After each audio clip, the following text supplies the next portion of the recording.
irmãos, eu te convido para o livro do Gênesis. Livro do Gênesis, capítulo de número 30.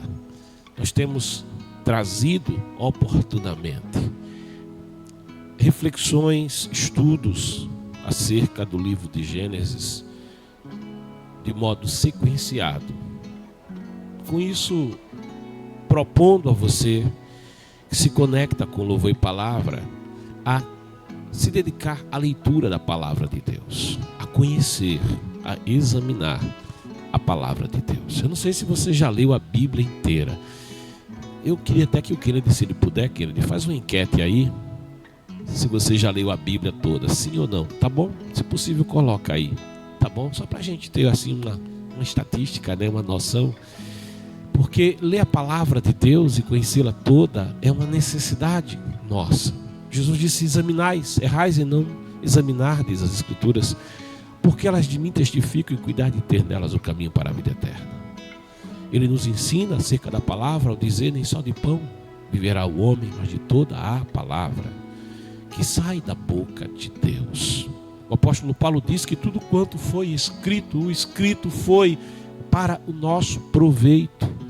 Portanto, a palavra de Deus, ela é proveitosa para a nossa vida, lâmpada para os meus pés. A tua palavra é luz para o meu caminho.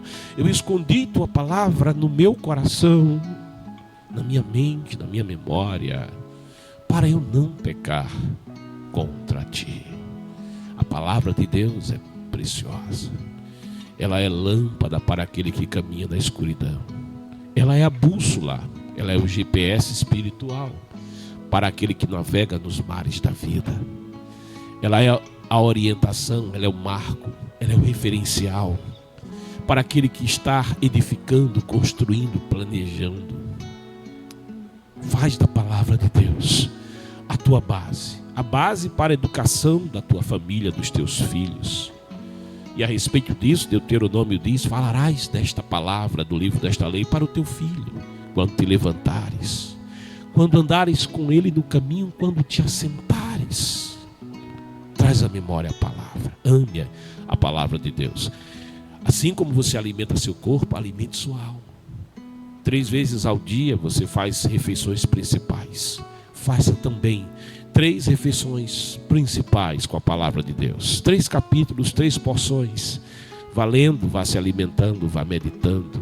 E assim fazendo ao longo do ano, você vai percorrer toda a Bíblia, de Gênesis a Apocalipse. E o ano vai ser um ano muito abençoado.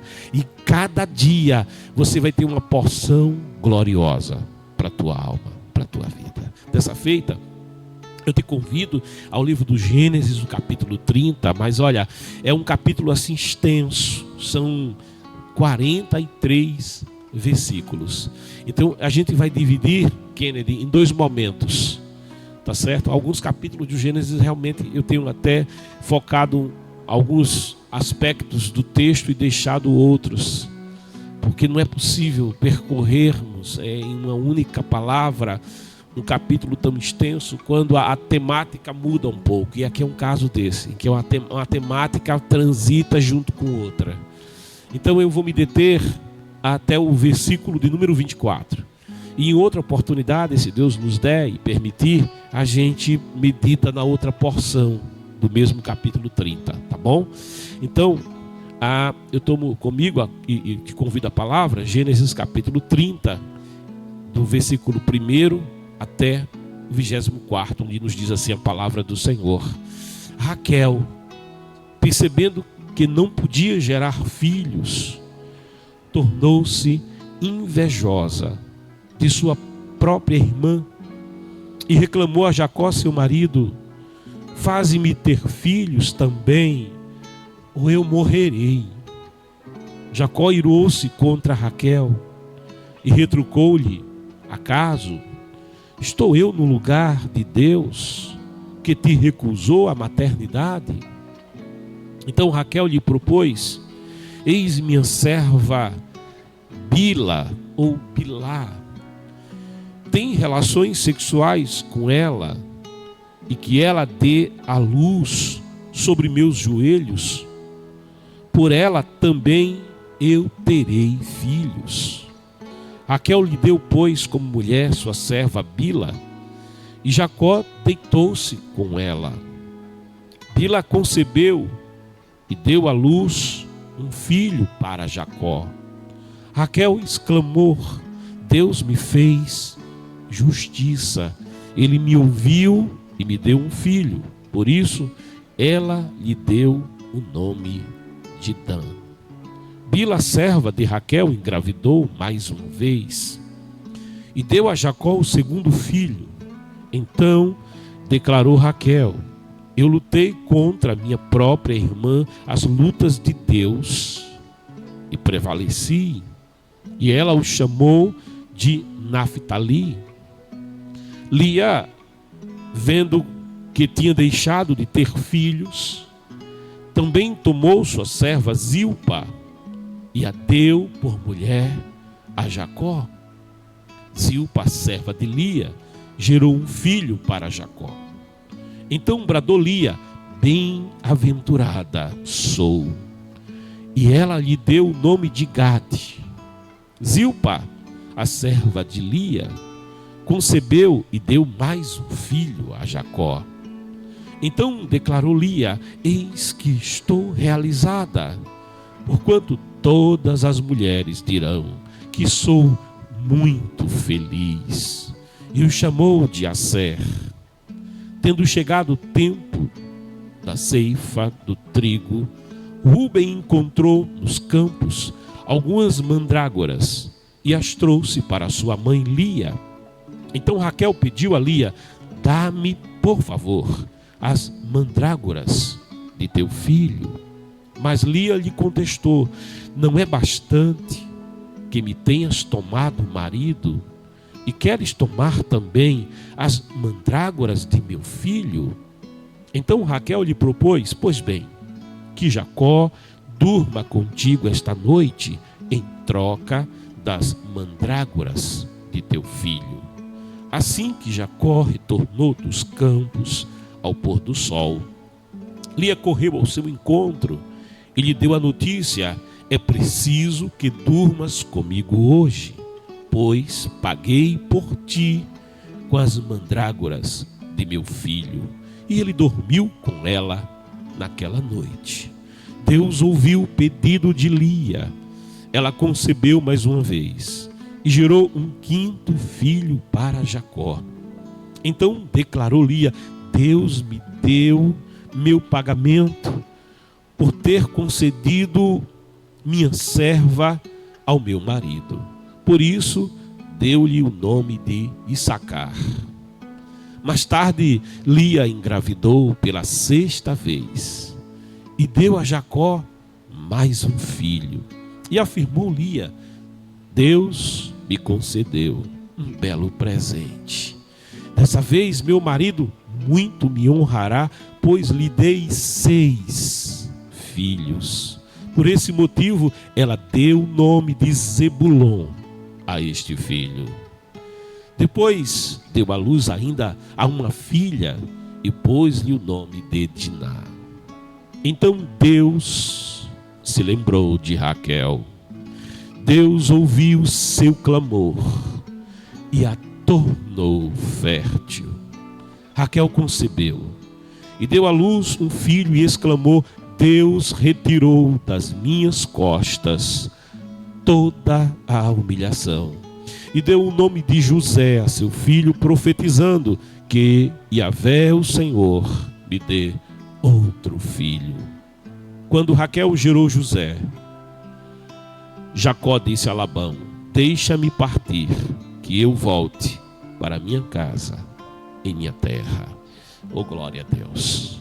Bendito seja o nome do Senhor, a quem a honra, a glória e o louvor. Queridos, amados, a porção que li, ela se conecta ao capítulo 29 do Gênesis, o capítulo anterior, a partir do versículo 31, ainda que se conecte com todo o capítulo, mas particularmente a partir do versículo 31, quando fala sobre os descendentes de Jacó.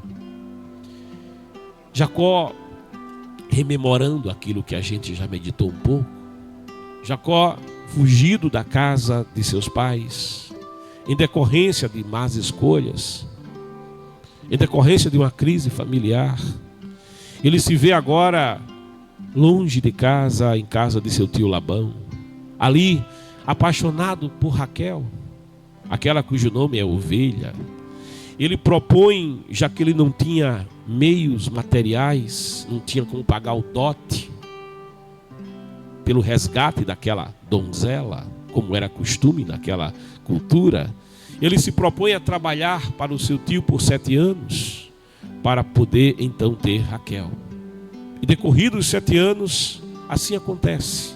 Ele é feito o casamento, é celebrada as bodas ali, e naquela noite em que ele esperava ter em seus braços o seu grande amor, porque passados anos em que ele havia laborado, cuidado dos rebanhos de Labão, aquele tempo nem foi para ele assim algo penoso, tanto que ele amava a Raquel, diz a palavra, tanto que ele queria tê-la, tanto amor que ele tinha por ela, que aqueles anos não lhe foram pesados.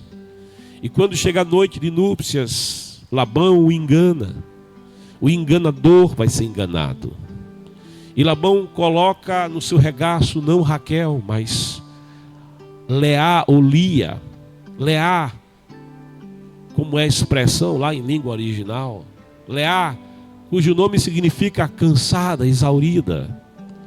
A Leá não era feia, a Bíblia não diz que ela era feia, apenas que os seus olhos não tinham expressão, eram olhos meio que mortiços, sem vida. E quando Jacó, no amanhecer do dia seguinte, percebe haver ele dormido não com a sua noiva prometida, mas com a irmã de sua noiva, ele vai a seu tio e reclama do engano. E seu tio vai lhe dizer: não, Jacó, o costume daqui é primeiro se observar a primogenitura. A primogênita casa primeiro, depois casa a caçula.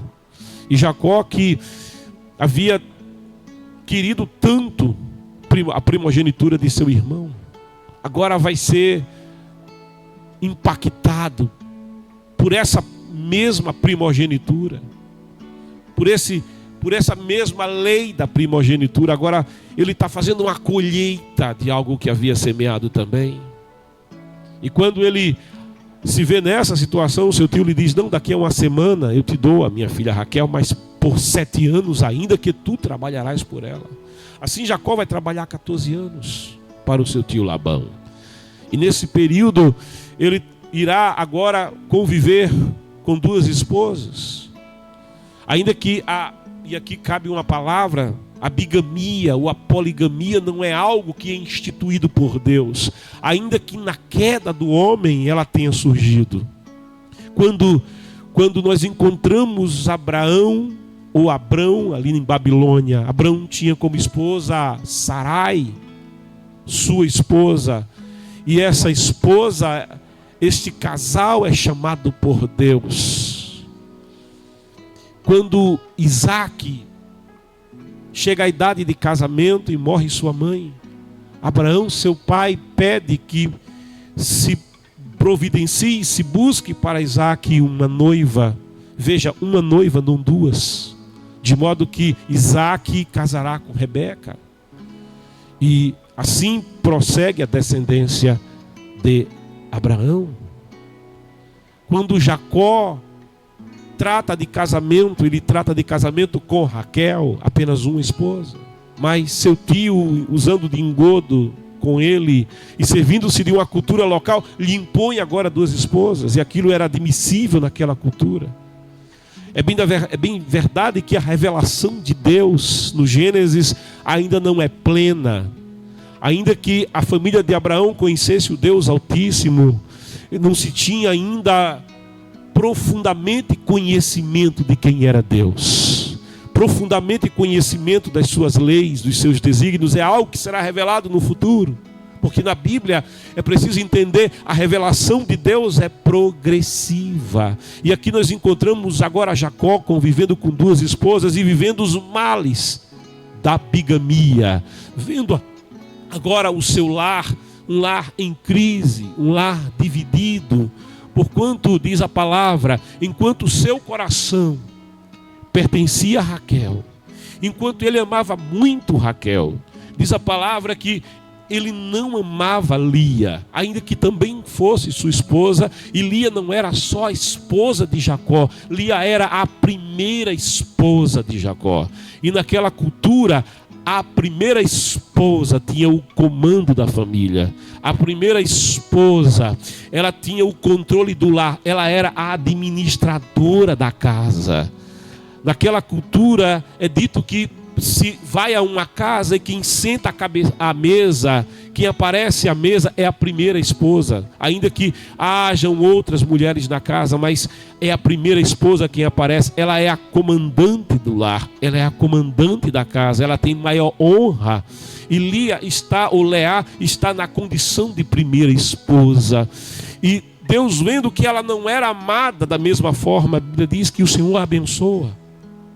Deus abençoa ela com fecundidade. A bênção de Deus vem sobre Lia ou Leá.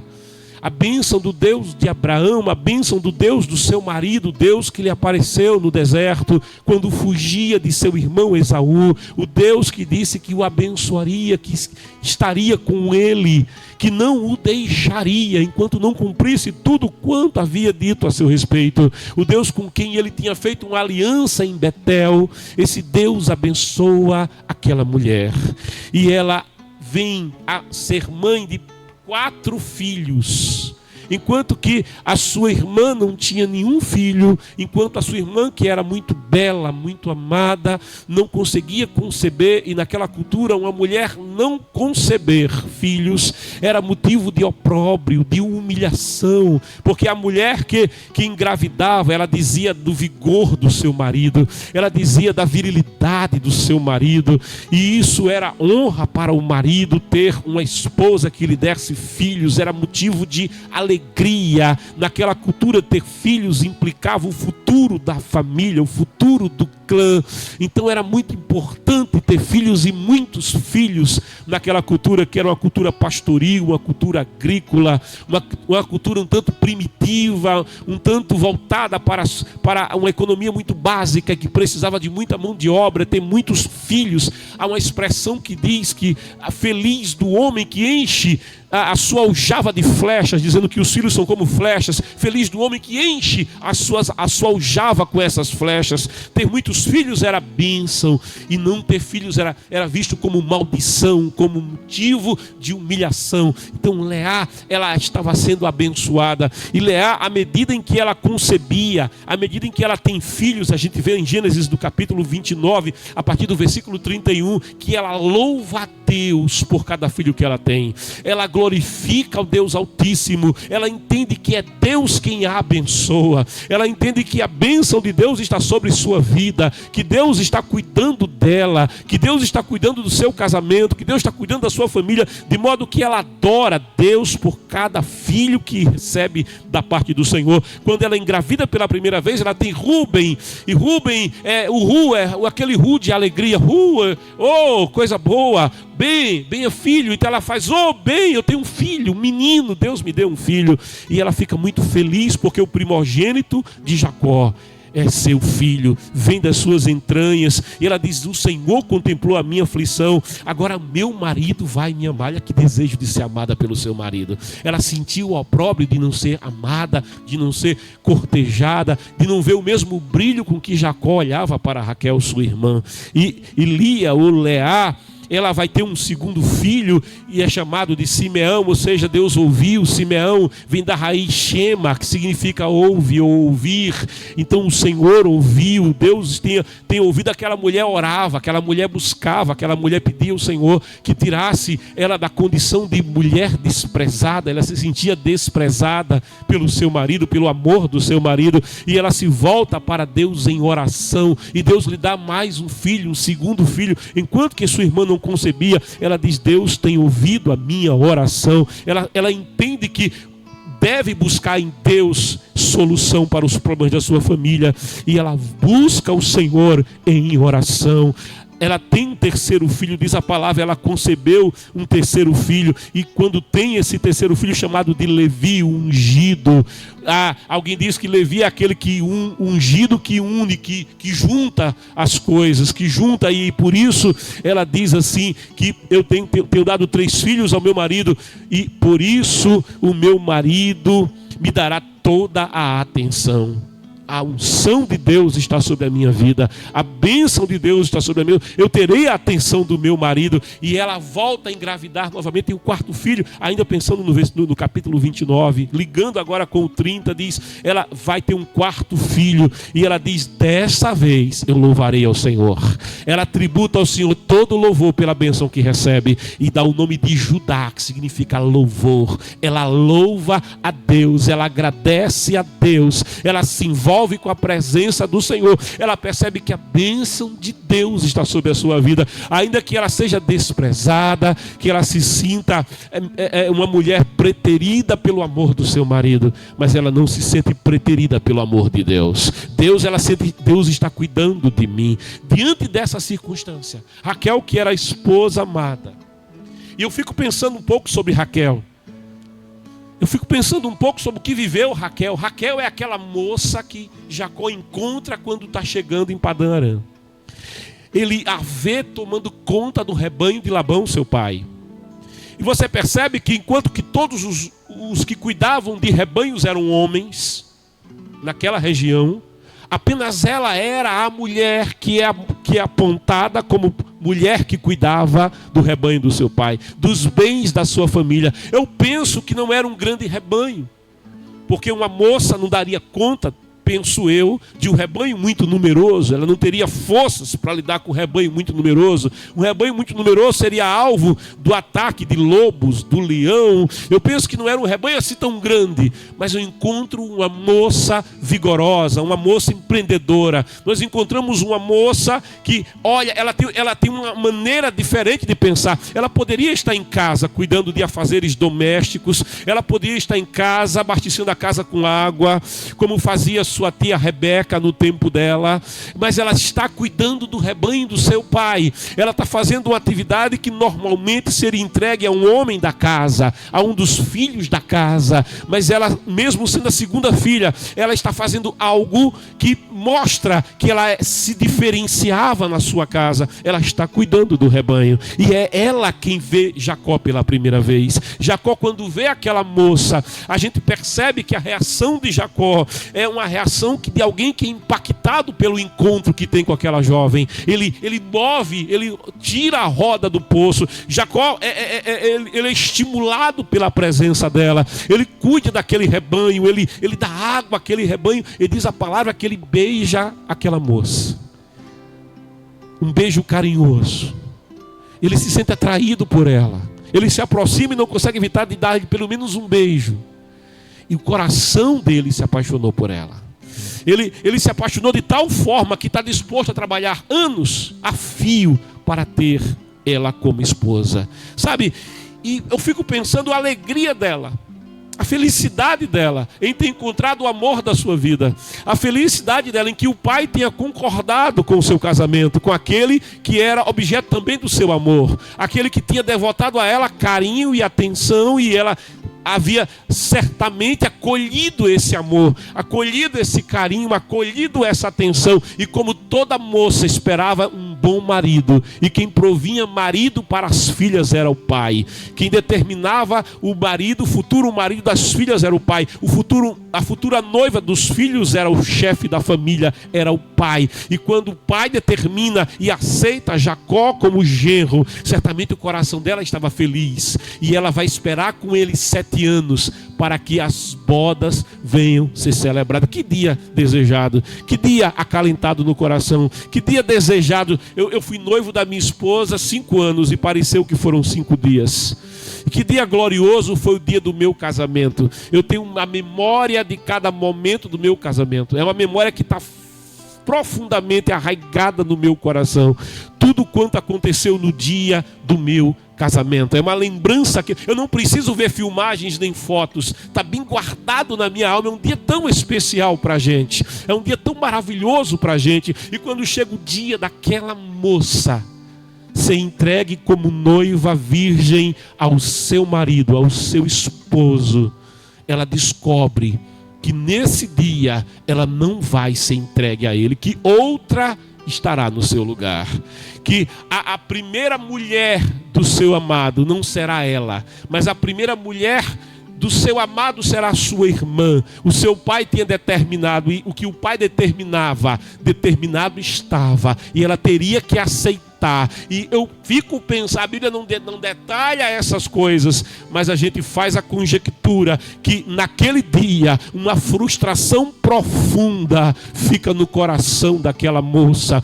Enquanto que ela estava na sua tenda sozinha, ela sabia que na tenda nupcial, lá no leito nupcial, outra mulher estava deitada com o seu marido, com o seu noivo, com o seu amado, com aquele que também a amava. Eu imagino que aquela noite para ela não foi a noite que ela tinha sonhado, não foi a noite que ela tinha imaginado. Ela pensou: será uma noite de alegria, será uma noite de felicidade, será a noite mais feliz da minha vida, vai se tornar a noite mais amarga da sua vida. É uma noite em que ela vai chorar, é uma noite em que ela vai derramar lágrimas, é uma noite em que ela terá profunda angústia no seu coração, é uma noite em que ela diz: enquanto eu estou aqui, outra está tomando o meu lugar nos braços do meu marido. Não é algo fácil de aceitar, ainda que seja algo admissível naquela cultura. O coração humano, ele é o mesmo, não importa a cultura. O coração humano é o mesmo, não importa o calendário. E eu penso, aquela noite foi uma noite de frustração. Assim como a alegria marca a mente, assim como a alegria marca o coração, assim como momentos alegres marcam a nossa vida, ficam firmados, ficam marcados a ferro e fogo no nosso coração. Momentos de angústia, experiências amargas também tem um lugar gravado, um lugar firme, um lugar profundo que fica arraigado na nossa alma, de modo que experiências amargas, é dito pelos psicólogos que a dor da perda, ela supera a exultação do ganho. Olha que coisa curiosa. A gente sente mais profundamente a dor da perda do que a gente se alegra quando ganha alguma coisa. Perder é algo que machuca profundamente o coração. E eu penso, Raquel vai ter o coração, aquela cujo nome era ovelha, ela vai ter daí em diante o coração profundamente marcado por essa experiência. E agora, quando ela tem o seu marido, uma semana depois, e passado o tempo, não é ela que engravida. Passado o tempo, quem engravida é sua irmã Leá. Ela é a quem está engravidando. Ela é a quem tem a honra de primeira esposa. Ela é a quem tem a bênção de Deus sobre a sua vida. E sabe, quando Leá vai no quarto filho e ela não tem nenhum, oh glória, oh aleluia, a frustração só aumenta. A frustração parece que só multiplica. Sabe aquele que olha e diz: o outro é abençoado, oh glória, o outro, as portas para o outro se abrem. Alguém diz assim: parece que o feijão da casa do outro é mais gostoso, a vida do outro parece que é melhor que a minha vida. É bem verdade que Leá vivia uma angústia de alma, mas tudo que Raquel via era que ela tinha filhos, enquanto ela não tinha nenhum, enquanto que ela só tinha o opróbrio, enquanto que ela era a segunda e não a primeira, ainda que ela fosse amada pelo seu marido. E quando a gente começa o Gênesis no capítulo 30, no versículo 1, a palavra diz assim: Raquel, percebendo que não podia gerar filhos, percebendo a sua situação, notando a sua situação, que havia nela um problema de esterilidade, percebendo que não podia gerar filhos naquela família. Não era incomum mulheres terem esterilidade. Sarai era estéril, diz a Bíblia. Rebeca, sua tia, era estéril, e ela chega para o marido falando da sua esterilidade, diz: roga ao Senhor teu Deus, fala com Deus, porque eu sou estéril. E a palavra mostra que Isaac passa 20 anos orando pela sua esposa. 20 anos batendo na porta do céu, pedindo ao Senhor que abra a madre da sua esposa, intercedendo pela sua esposa. E ela vai ser mãe de gêmeos. 2 nações serão geradas nela, chegado o devido tempo. O tempo da resposta de Deus. Porque há um tempo de clamor, mas há um tempo de resposta. Há um tempo de choro, mas há um tempo de alegria. Há um tempo de espera, mas há um tempo de receber aquilo que tanto se espera. Então não era incomum a esterilidade daquela família. E quando ela se vê como uma das estéreis daquela família, percebendo que não pode gerar filhos, diz a palavra, tornou-se. Veja, ela tornou-se, e o texto diz, ela fez isso a si mesma. As situações podem ser adversas. Alguém diz assim: se a vida te der limões, o que é que você faz com os limões? Você pode ficar se lamentando. Os limões são amargos. Os limões são azedos. A casca do limão tem ácido. E se você mexer muito, os olhos vão arder. Se você tiver muitos limões, você pode simplesmente reclamar: ah, eu queria que fosse laranja. Eu gosto de laranja pera. Mamãe ama laranja lima. Eu não sei como é que alguém gosta de laranja lima. Me perdoe quem gosta. Nada contra quem gosta de laranja lima. Mas não esconde de mim. Ô glória, porque nem para fazer favor eu consigo comer aquele negócio. Sabe, deu uma coisa que não tem sabor, não tem graça. Eu não sei você, mamãe gosta. Se a laranja for pera, até azeda eu gosto. Aleluia, ô glória. Se você não gosta, paciência. Mas tem hora que a vida lhe dá um monte de limões. O que é que eu faço com os limões que a vida me deu? Você pode se lamentar, ou você pode fazer aquilo que alguém disse. Faz uma limonada, ô glória, coloca açúcar, dá uma arrumada. Põe água, a limonada é gostoso, é maravilhoso. É a suída. Você tem escolhas. Aleluia. Faz as escolhas certas. E sabe qual é a escolha que ela faz com os limões? A palavra diz, ela tornou-se invejosa. Foi isso que ela acalentou no coração agora. A frustração leva ela a se tornar invejosa. E o que é inveja? Eu hoje me preocupei em procurar uma definição para inveja. Eu tenho uma definição para inveja, mas eu queria técnico. E procurando sobre inveja, eu descobri uma definição técnica que diz assim, e quero dividir com você: sentimento de ódio. Oh, glória a Deus. Sabe o que é odiar? Odiar é você tomar veneno querendo que o outro morra. Isso é ódio. Oh, aleluia. Você bebe o veneno e diz, ele vai morrer, e toma o veneno você. É um sentimento de ódio. Aqui diz de desgosto. Perde o gosto da vida. A vida se torna sem sabor. A inveja tira o sabor da vida. É um sentimento de pesar, de luto permanente. Isso é gerado em decorrência de ver o bem-estar, a prosperidade ou a felicidade que é de outra pessoa. Meu Deus. Muita gente não vai querer o teu mal. Alguém já disse isso.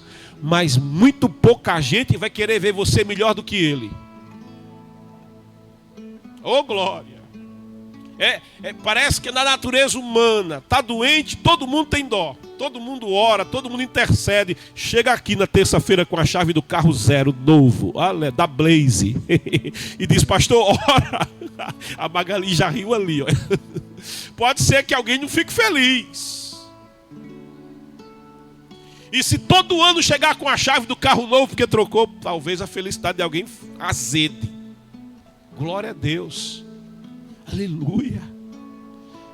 Sabe, desgosto, pesar, ódio, porque o outro está bem. Por causa, a felicidade do outro provoca pesar, angústia no coração. Isso é inveja. Ele diz a palavra, o desejo de possuir o que o outro tem. E a inveja verdadeira, ela quer possuir o que o outro tem, querendo que o outro não tenha nada.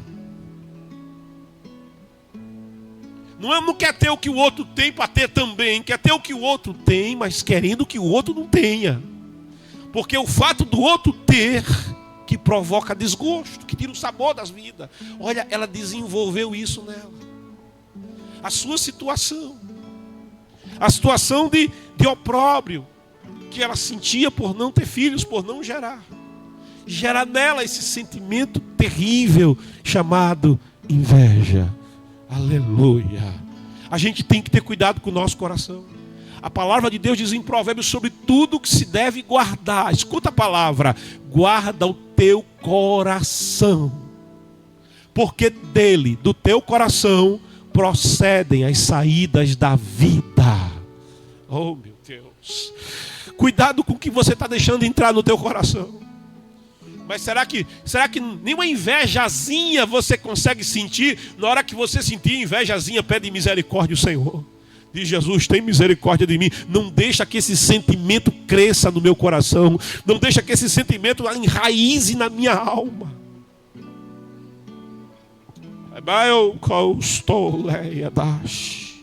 Ela tem uma frustração e agora ela tem inveja. E esse sentimento vai tomando conta dela. E ela tem inveja de sua própria irmã. É forte o texto. Porque o texto, ele mostra que a inveja que ela tem da própria irmã. É de alguém que é sangue do seu sangue e ossos dos seus ossos. E é um problema familiar profundo aqui. E aí ela reclama a Jacó. Oh, glória. Leá também tinha problemas. Leá também sentia que o marido não a amava. Mas Leá não é dito que ela reclamou nenhuma vez a Jacó. Oh, glória. Mas a gente encontra Leá falando com Deus, dizendo: Deus me ouviu, Hadesh. Deus me abençoou, Hidash.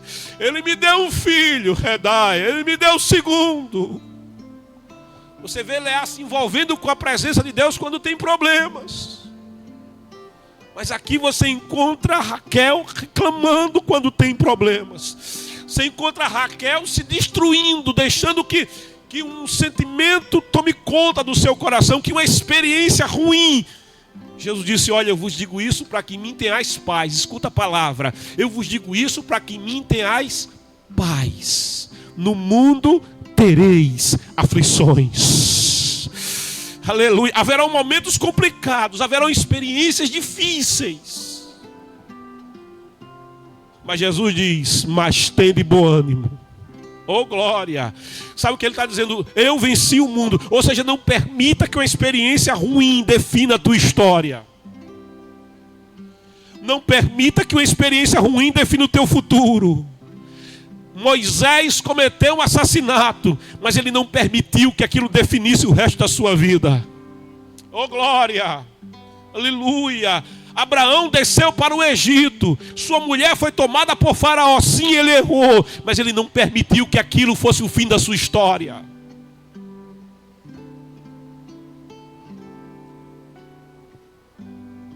Pedro negou Jesus. Oh, meu Deus. Negou Jesus 3 vezes. Eu não sei quem ele é. Eu não conheço ele. Sabe, no momento de ser provado, Pedro não foi aprovado, mas ele não permitiu que aquele vestibular espiritual derrotasse o seu futuro com Deus. Ele não permitiu que aquela derrota definisse o seu futuro, definisse a sua carreira ministerial. Oh, glória. Oh, aleluia. Não permita que limões definam quem você é. Defina o teu coração. Defina o que vai na tua alma. Quando a mulher de Abimeleque, ela sai com ele de Belém na hora da fome. E alguém a encontra anos depois, sem marido e sem filhos, acompanhada de uma estrangeira que era sua nora, viúva também. E diz: não é essa Noemi? E o nome Noemi é doçura, sabor, doçura do mel. Que nome lindo. Doçura do mel. Oh, coisa tremenda. Doçura do mel. E ela diz: não me chama doçura do mel, me chama de amarga. Meu nome agora é Mara. Aleluia. Oh glória, há um Deus que tira a amargura da alma. Há um Deus aqui nessa manhã que trata com a alma, vai tratando com o coração. O salmista diz: tu me sondas e conhece o meu coração. Oh, ele sonda e vai onde está o sentimento de amargura. Ele vai, e vai de encontro, aleluia, aquele momento da tua vida onde algo ruim aconteceu. E a sua ideia. Oh, não permita que a experiência ruim defina o teu futuro.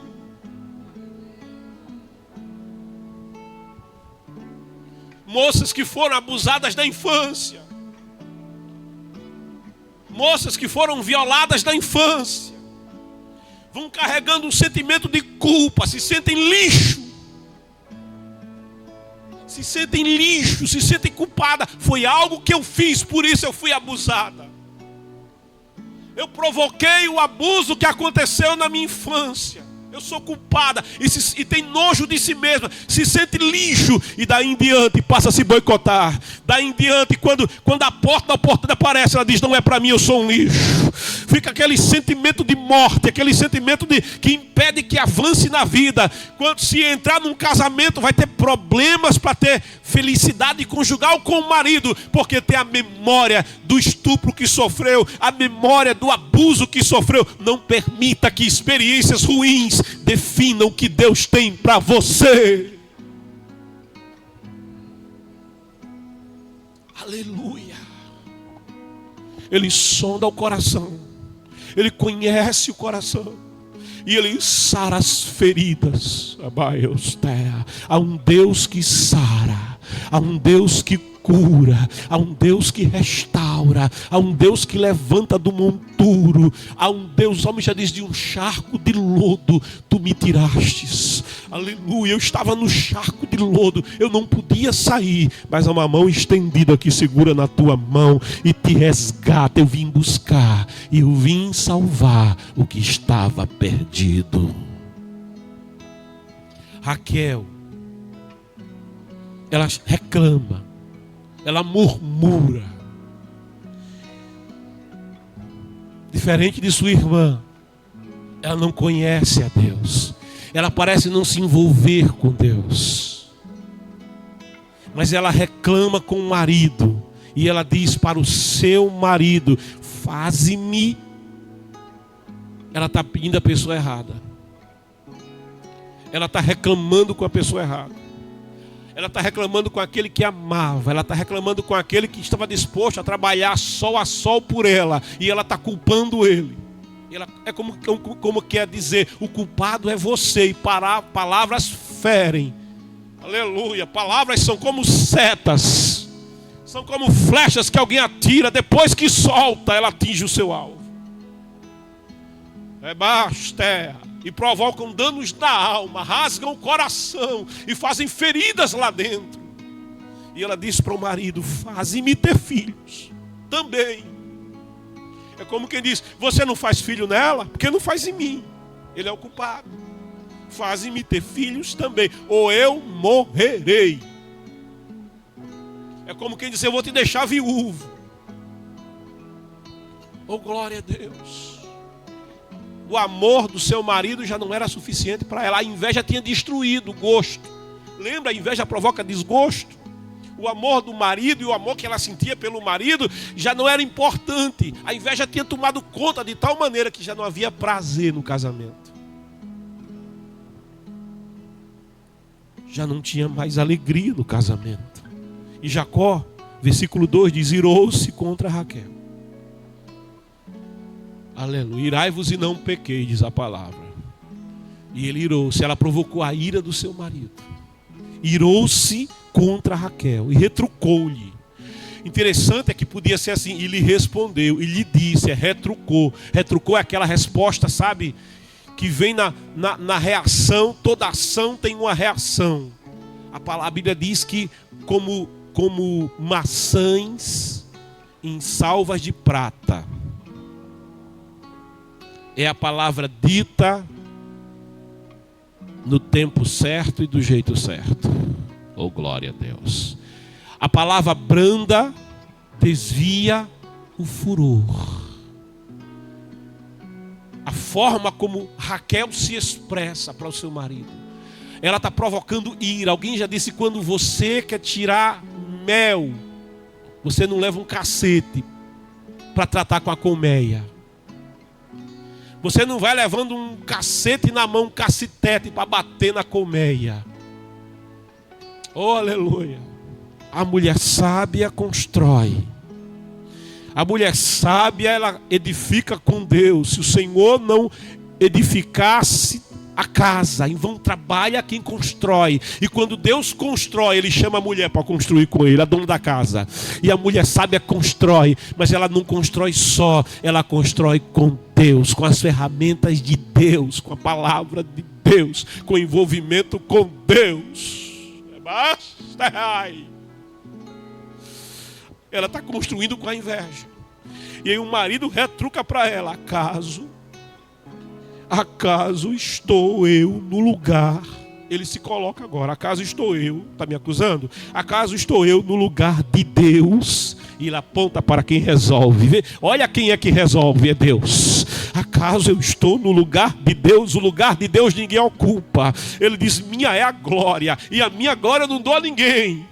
Nem patriarca, nem grande, nem pequeno. O Senhor é Deus. Acaso estou eu no lugar de Deus, que te recusou a maternidade? Na verdade, quem diz que Deus recusou a maternidade dela, quem diz é Jacó. A Bíblia não diz isso. Ela era estéril. Esterilidade era algo comum naquela família. Fui eu. Agora Jacó tinha uma promessa. Qual era a promessa de Jacó? Multiplicarei tua semente. Qual era a promessa de Isaac? Multiplicarei tua semente. Meu Deus, qual era a promessa de Abrão, cuja mulher era estéril? Multiplicarei tua semente. Qual foi a promessa feita ao primeiro casal? O Senhor disse: frutificai, redash, tecoa, porque frutificação vem de Deus. A vida vem de Deus. A bênção vem de Deus. Então Raquel lhe propôs. E ela diz aqui, e segue o caminho de Sara, e segue o costume da terra: eis aqui, minha serva Bila, tem relações com ela, e que ela dê a luz sobre os meus joelhos, para que por ela eu também tenha filhos. Era um costume naquela época, para garantir o clã, para garantir a herdade. A serva era colocada no leito do marido. A mulher estéril colocava uma serva nos braços, no regaço do marido, para que através dela ele tivesse filhos. E os filhos eram considerados como filhos da esposa. Isso era a cultura da época. Isso era a cultura daquele meio. E assim é feito. Raquel deu, pois, como mulher sua serva Bila a Jacó. E Jacó deitou-se com ela. Bila concebeu e deu à luz um filho para Jacó. E diz a palavra: e Raquel exclamou: Deus me fez justiça. Ele me ouviu e me deu um filho. Por isso deu-lhe o nome de Dan. Ela está falando assim: Deus me fez justiça. Em verdade, ela está lutando e ela está sendo movida pela inveja. Ainda que ela diga: Deus me fez justiça, em verdade Deus não está no meio dessa confusão que ela está fazendo. Oh glória! Quando Rebeca não tem filhos, ela não arruma uma serva para dar para Isaac. É algo que Sarai fez. Sarai pega a sua serva egípcia e dá para Abraão. E depois vai ter problema naquela casa. Quando Rebeca não tem filhos, ela diz: fala com teu Deus. 20 anos e a resposta tardou. 20 anos e a resposta demorou. Mas ela não arrumou nenhuma serva para colocar no regaço do seu marido. Ela não culpou a Deus. E no tempo certo, ela é mãe de gêmeos. Porque Deus é o Deus da frutificação. Esperei com paciência no Senhor. Oh, e ele se inclinou para mim. Deias tua, rai. Oh, bastea, rai. E ouviu o meu clamor. Há um Deus que se inclina, aleluia, diante da espera daquele que crê na sua fidelidade. E continua a história, a narrativa bíblica dizendo: Bila, a serva de Raquel, engravidou mais uma vez e deu a Jacó o segundo filho. Então declarou Raquel: eu lutei contra a minha própria irmã, as lutas de Deus. Essa luta contra a sua irmã não é de Deus. Aleluia. Às vezes a gente diz coisas dizendo isso aqui, essa batalha é a batalha de Deus. Essa batalha contra meu irmão não é, essa luta contra carne e sangue não é a luta de Deus. Essa guerra é uma guerra pessoal. Essa guerra é uma guerra humana. E ela diz: eu lutei contra a minha irmã, as lutas de Deus. Deus não está lutando contra Leá, Deus está abençoando Leá. Oh glória! E prevaleci, e ela o chamou de Naftali. E continua. Sabe, é o coração tomado de amargura e de inveja por uma experiência frustrante. Lia, vendo que tendo deixado de ter filhos, também tomou sua serva Zilpa e deu por mulher a Jacó. Aí Lia segue agora os passos de sua irmã. E Zilpa, a serva de Lia, gerou um filho para Jacó. Então bradou Lia: bem-aventurada sou, e lhe deu o nome de Gade. Oh glória! Zilpa, a serva de Lia, concebeu e deu mais um filho a Jacó. Então declarou Lia: eis que estou realizada, porquanto todas as mulheres dirão que sou muito feliz. E o chama de Asser, felicidade. Oh glória a Deus! Tendo chegado o tempo da ceifa do trigo, o Rúben, o filho de Leá, o primogênito de Jacó, encontrou nos campos algumas mandrágoras e o trouxe para sua mãe Leá. Então Raquel pediu a Leá: dá-me por favor as mandrágoras do teu filho. As mandrágoras é uma espécie de tubérculo, e se acreditava naquela cultura que era afrodisíaco, que estimulava o apetite sexual e promovia a fertilidade. Isso era uma crença que havia naquela cultura. E quando Raquel, que era estéril, vê aquele feliz encontro que Rúben teve com aquelas mandrágoras que não era tão fácil de ser encontrado,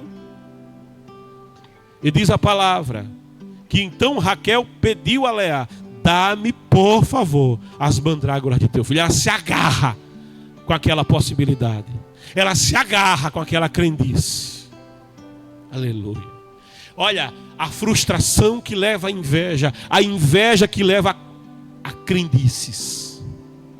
O curioso é que Deus estava por ali. Deus estava por ali. O Deus de Jacó disse para Jacó: eu não vou te deixar.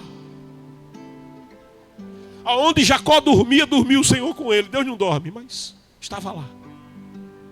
Aonde Jacó habitava, habitava o Senhor. Deus habitava ali, Deus estava bem ali. Deus estava tão à mão, tão perto. Mas sabe, o sentimento de frustração, de inveja, cria barreira. A palavra diz que a mão do Senhor está estendida assim, para operar, para prosperar, para abrir a madre, para curar, para abrir a porta. Mas o pecado faz barreira, inimizade, separa de Deus. Oh, Deus está bem aí perto de você. Deus está bem aí nessa tua casa. O Senhor está bem por aí passeando daí, na tua sala, aí nessa cozinha onde você me vê. Nessa sala, nesse lugar, a presença do Senhor está bem perto. Ele é Deus de perto. Ele é Deus que se inclina, diz a palavra, para ver o que se passa. E Deus sabe o que se passa.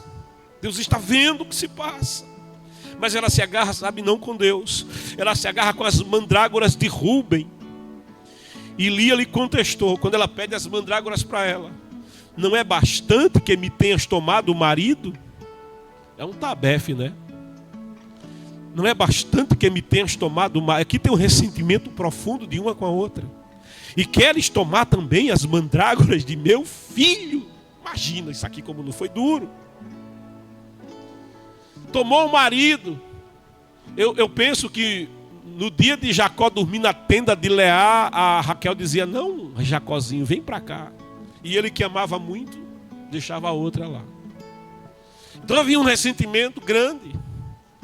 né? Então Raquel lhe propôs: pois bem, que Jacó durma contigo essa noite. É por isso que eu imagino que ela monopolizava Jacó no seu leito. Ela monopolizava o marido. Até porque quanto mais o Jacó dormisse com ela, menos filho a outra ia ter. Eita glória. Então Raquel lhe propôs: pois bem, que Jacó durma contigo essa noite em troca das mandrágoras do teu filho. E fez o arrumadinho, como dizem aqui no Nordeste, né? Fez o arrumadinho, para no arrumadinho dar certo. E olha, assim que Jacó retornou do campo ao pôr do sol, correu ao seu encontro e lhe deu a notícia: isso é Leá, é preciso que durmas comigo hoje. Ela é firme no convite, é preciso. Hoje, pois olha, paguei, meu Deus, paguei por ti, paguei pela tua atenção, paguei pelo teu amor, paguei pelo teu carinho. Oh, aleluia. Paguei por ti com as mandrágoras do meu filho. E ele dormiu com ela aquela noite. E aqui eu abro um parêntese, que eu me lembro do que o pastor Arnóbio mencionou na reunião de obreiros. E sai um pouco do contexto de marido e mulher e ao mesmo tempo não fujo. Mas o pastor Arnóbio falando que um dia o filho dele, o Anderson, para quem eu peço oração e mando a paz, um dia chegou para o pastor e disse, e eu falo aqui porque o pastor falou em reunião, então é público, ele não vai se ofender e vai servir de ensino para você. Mas o filho chegou para o nosso pastor, isso tem muitos anos, e disse: painho, como é que se faz para falar com o senhor? E o pastor prontamente foi dizer como é o processo aqui no templo. Então, eu passo a segunda-feira toda atendendo os irmãos lá no gabinete pastoral. E quando chega o irmão para falar comigo, pega uma ficha, né, para que eu possa atender na ordem de chegada. E aguarda. Ah, é assim? É. Então tá certo, eu vou pegar uma ficha para falar com o senhor. Aí o pastor contou para a gente que uma pizza tinha sido melhor. Se tivesse tomado uma surra, ele disse que tinha sido melhor. Oh, glória. Oh, glória. Oh, aleluia. Tem pais perdendo os filhos dentro de casa. Eu vi uma figura que curiosa, porque na casa estava todo mundo, ou no celular, ou na TV, ou no tablet, ou no computador, mas ninguém conversava. Presentes e separados e ausentes.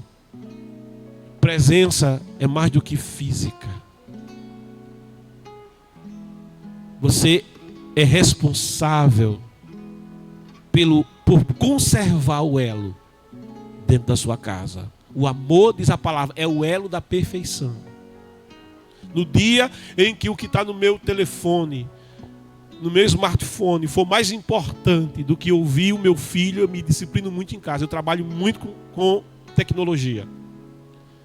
Eu não uso para estar em rede social, eu não tenho tempo para isso. Essa que é a verdade. Meu tempo é muito. Mas eu uso muito tecnologia. Muito, mas é muito. E não é de agora, é de muito tempo. E de vez em quando eu me policio, porque tem hora que o meu filho faz uma pergunta, aí eu paro, querendo fazer o trabalho, mas eu me lembro, eu digo, eu não posso. E aí, foi o que você falou, filho?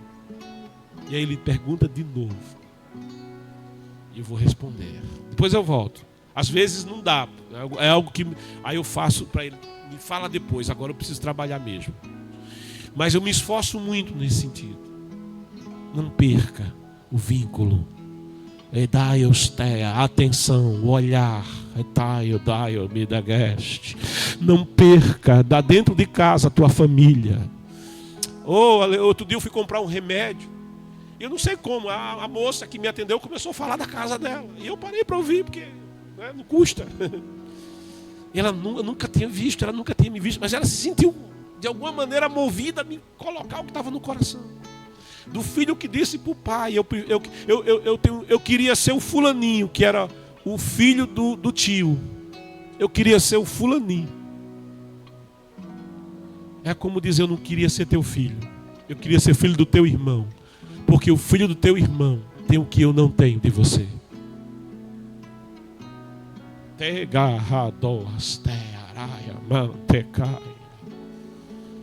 Oh, não tem brinquedo melhor do que você. Você é o melhor brinquedo para dar para o teu filho. O teu tempo é o maior investimento que você faz no seu filho. Aleluia. E aí eu transporto tudo para o teu cônjuge, para aquele que está do teu lado. Aleluia. Oh, glória. Eu me lembro que meu pai dizia no casamento dele que um casamento, meu pai não falava isso com base na Bíblia, mas ele dizia do sentimento da experiência. Ele dizia que a coisa mais importante no casamento era o bom entendimento entre marido e mulher quando conversavam. Isso porque o casamento do meu pai era muito tumultuado. Lá em casa dificilmente tinha esse diálogo, tanto que se separaram, infelizmente. Mas ele dizia do meu tio que conversava com a minha tia e eles palestravam. Ele dizia assim, eles palestram, eles conversam, eles têm entendimento. E meu pai tinha uma certa, não vou dizer inveja, porque não se sentia mal, porque ele queria ter aquilo também. Ele achava que aquilo era fundamental. Isso é diálogo, conversa.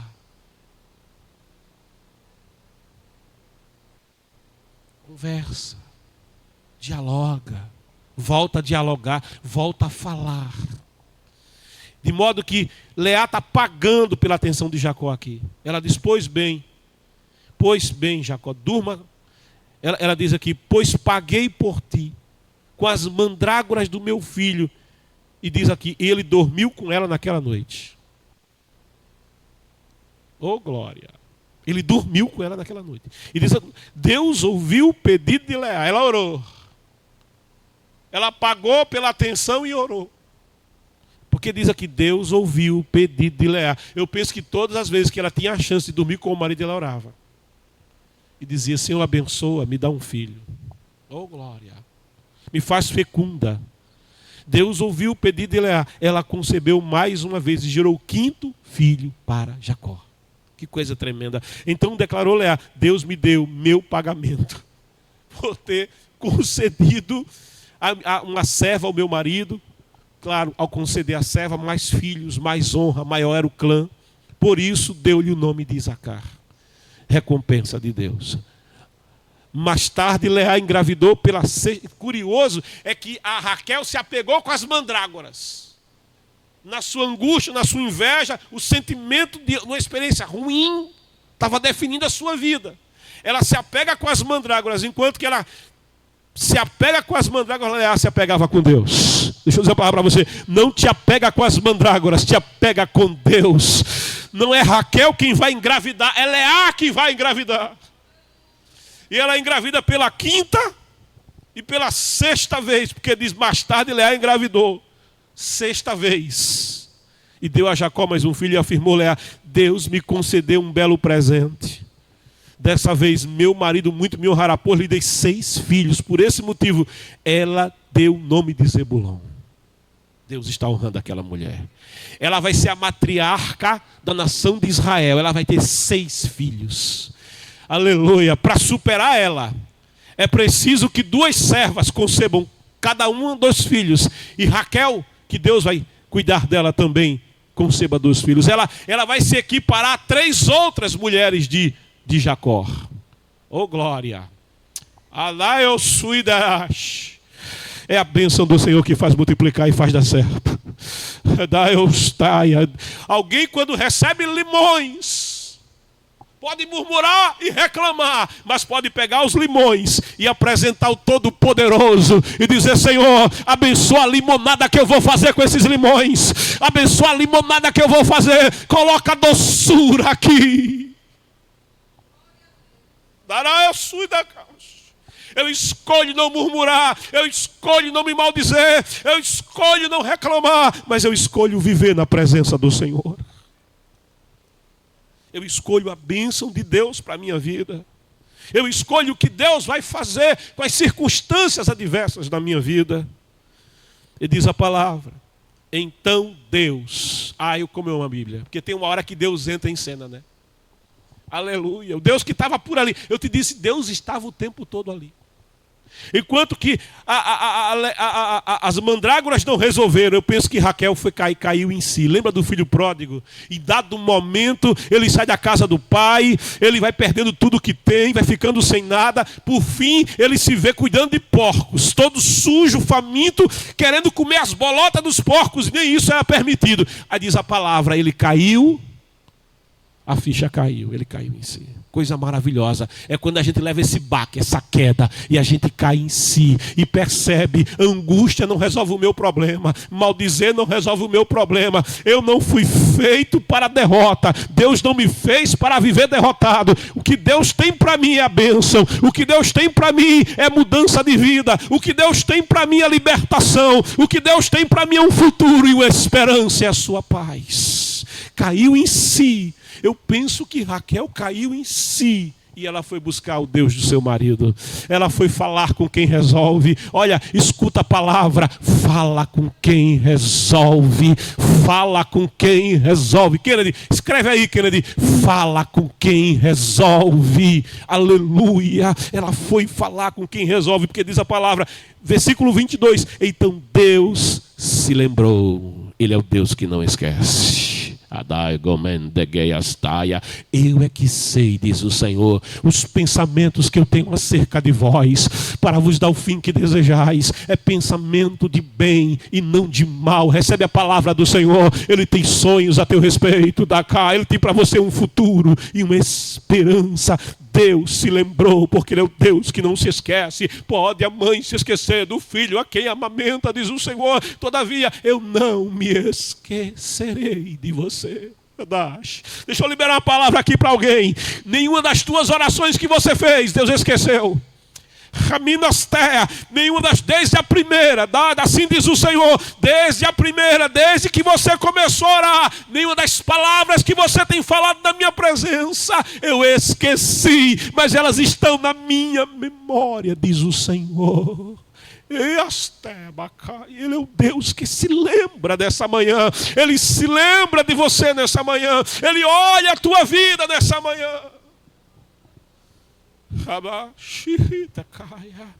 Então Deus se lembrou de Raquel. Deus ouviu, não a sua murmuração. Deus não vai ouvir você murmurando. Deus não vai te ouvir reclamando. Deus não vai te ouvir você se maldizendo. Não vai.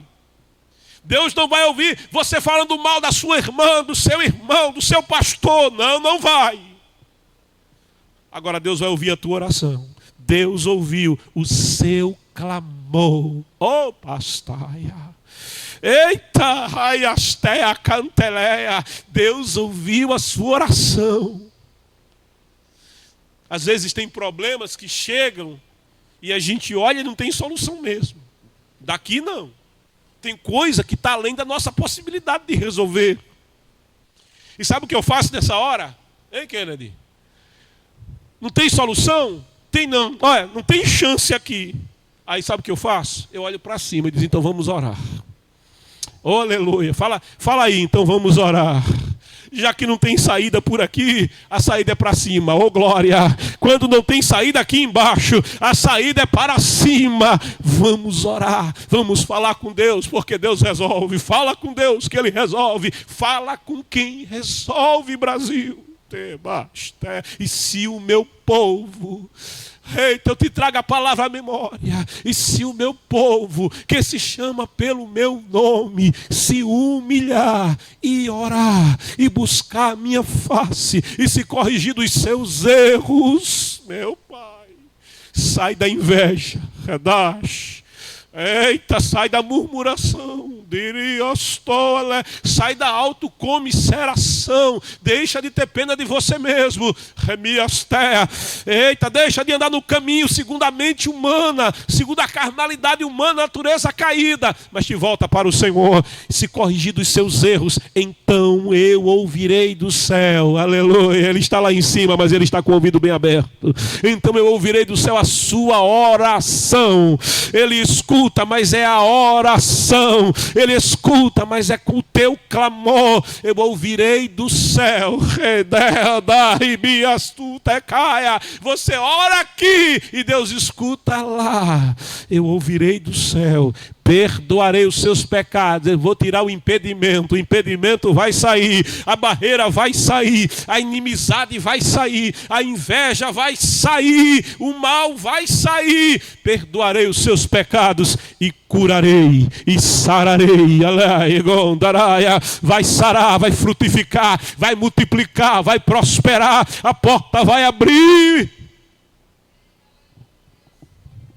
e vai dar certo. Em nome de Jesus. Então Deus se lembrou de Raquel. Deus ouviu o seu clamor e a tornou fértil. A bênção chegou. Recebe aí. A bênção chegou. Adash. Prosperidade de Deus. A bênção é autorização para dar certo. Você começa a dar certo quando se torna frutífero. Quem frutifica, multiplica. Quem multiplica, transborda. Quem transborda tem poder, tem sujeição e domínio. Isso vem de Deus. A bênção chegou. Deus a tornou. Quem faz isso é o Senhor. Deus faz tornar.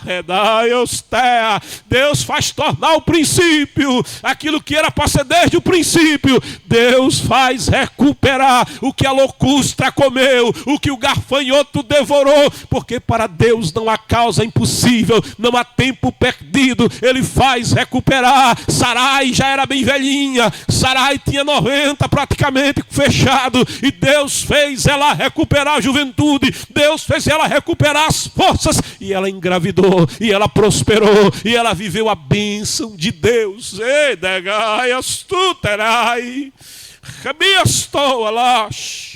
Ela viveu a promessa do Senhor, ela prosperou no Senhor. Raquel concebeu e deu à luz um filho, e exclamou: Deus retirou das minhas costas toda a humilhação. Recebe a palavra. Deus está removendo a humilhação. O opróbrio está saindo. Da Gaios tua gandereia está saindo. Recebe aí. Tem mudança acontecendo aí. Tem mudança acontecendo aí. Tem mudança de Deus. A humilhação foi removida. E deu o nome de José. Yosef. Profetizando, até profeta ela se transformou, de invejosa e murmuradora. Só Deus faz isso. Só Deus transforma murmurador em profeta. Até a tua guerra. Só Deus pega o derrotado, caído, e faz profeta na terra. Boca de Deus na terra. Ela não murmura mais, ela profetiza. E profetizou. Eita glória. E Biastea, que Yahvé o Senhor. Agora ela sabe quem é que resolve. Que Yahvé o Senhor me deu outro filho. Há uma tradução que diz que Deus acrescente, que Deus aumente, Deus aumenta, Deus acrescenta, Deus multiplica.